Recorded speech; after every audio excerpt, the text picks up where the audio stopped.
First of all, I would like to welcome you to NTNU and to the Faculty of Architecture and Design. I congratulate everyone on their program acceptance and thank you for choosing one of our study programs to apply to. However, you are not the only newcomers. I am too. My name is Marianne Schulaug and I'm the new Dean of the Faculty.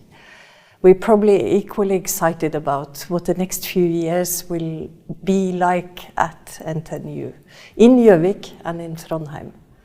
I think it's appropriate for us to take stock on ourselves today at the matriculation ceremony. What expectations do we have?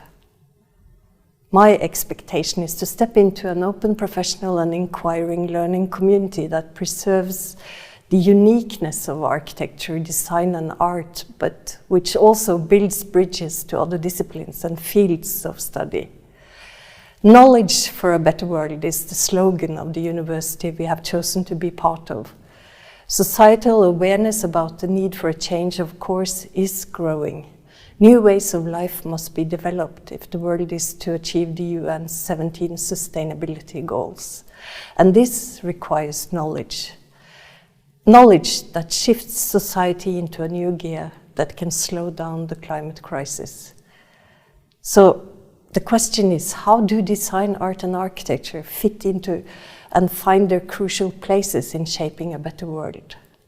I am completely convinced that we accomplish this by embracing the outer edges of our fields of knowledge, those uncertain, unknown and perhaps extra demanding places we find ourselves in.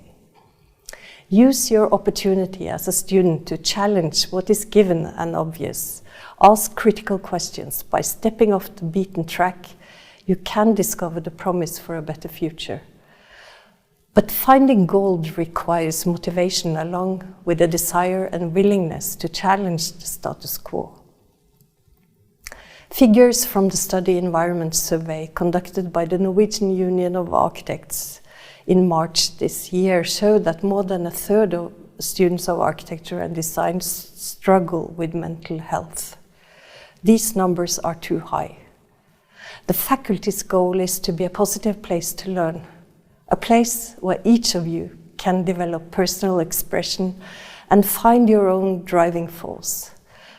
A former student in Gjøvik described it this way: graphic design is brain exercise, and for me it has special value in encountering other fields, whether that involves the purely material, the cultural, history or science.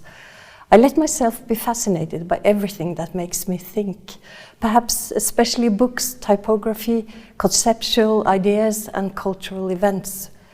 Besides, my studies are a source of lots of aha moments that make life fun.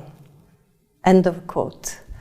And speaking of aha experiences, if at any time along the way you feel stuck in doubt and a feeling of inadequacy, then listen to the Norwegian pop band and their first release of Take On Me. It isn't particularly good. Only after being revoked and further developed did the song become a monster hit. Be patient and know that finding your form takes trial and error and time. Be prepared for some tough challenges, but most of all be prepared for a rich and fruitful period of study. Art, architecture and design make a difference in people's lives. You can contribute to that difference. You stand on the shoulders of many who have gone before you and an entire faculty of dedicated professionals ready to receive you. So cultivate experimentation and curiosity, train your critical sense, and by all means make mistakes, because valuable knowledge will follow your unsuccessful attempts. A distinctive feature in our field of study is that the answers come through iterative processes of testing, assessing, revising and more testing, all before arriving at the synthesis and conclusions. So, welcome to the creative university that is NTNU, to an almost normal study situation despite the pandemic, and welcome especially from the faculty's 19 different study programs. Top artists, designers, planners and architects will be trained here over the next few years. And they are you.